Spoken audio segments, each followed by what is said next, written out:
ஐயா முதலமைச்சர் ஐயா, உங்க ஆட்சியை கவுத்துறதுக்கு நாங்க முழு மூச்சா செயல்பட போறோம் ஐயா. ஏன்னு கேளுங்கய்யா, மலைவாழ் மக்கள் 90 கிராமத்துல இருக்க மக்களை பூரா நீங்க வெளியேற்றணும்னு உச்ச நீதிமன்றம் தீர்ப்பு கொடுத்துருச்சுன்னு நீங்க செயல்படுறீங்க. தேடி, கம்பம், போடி, வருஷநாடு, ஓயாமாறு, மாஞ்சோலை இந்த கிராமத்துல இருக்க மக்களை பூரா வெளியேற்றுறதுக்கு நீங்க காவல்துறையை விட்டு ஏவல் பண்ணி அந்த மக்களை பூரா பயமுறுத்தி வெளியேற்ற முயற்சி பண்றீங்க ஐயா. எங்க மக்கள் பூரா போராட்டத்தில் இறங்குறாங்க. நீங்க சட்டசபையில கூலா பேசி ரீல்ஸ் போட்டுக்கிட்டு இருக்கீங்க ஐயா. எங்க மக்கள் போராட்டம் பண்ணிக்கிட்டு இருக்காங்க. உங்க கண்ணு தெரியலையாங்கய்யா. ஐயா நாங்க இதை வன்மையா கண்டிக்கிறோம். அந்த அரசாங்கத்தை நீங்க மாற்றாட்சி வந்தீங்க ஐயா. புறம்போக்க இடத்துக்கு நாங்க பட்டா போட்டு தருவோம் ஐயா. இருக்கிற இடத்துல இருந்து எங்களை அடிச்சு வெளியேற்ற பாக்குறீங்களா ஐயா. ஐயா நீங்க என்னையா ஆட்சியம் பண்றீங்க ஐயா. கர்நாடக அரசு நீதிமன்ற உத்தரவின் பேர்ல தண்ணியை திறந்து விடணுங்க. அந்த அரசு அந்த நீதிமன்ற உத்தரவை மதிக்காம குப்பையில தூக்கிறாங்க.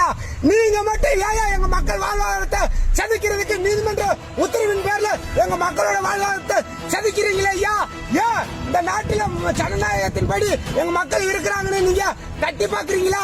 எங்க மக்கள் வேண்டு இருந்தா உங்க ஆட்சியை கவிழ்த்துருவாங்கய்யா. ஐயா முதலமைச்சர் ஐயா, விஜய் ஐயா, இதை நாங்க கடைசி முதலமா உங்களுக்கு எச்சரிக்கை பண்றோம் ஐயா. உங்க ஆட்சியில எங்க மக்களை நீங்க வெளியேற்ற முயற்சி பண்றீங்க. வெளியேற்றிட்டீங்கன்னா உங்க ஆட்சி அடுத்த வட்டம் கவலைவதற்கு நாங்க தாங்க காரணமா இருப்போம் ஐயா. ஏழை எளிய மக்கள் தமிழ் மக்கள் சொல்றோம் ஐயா.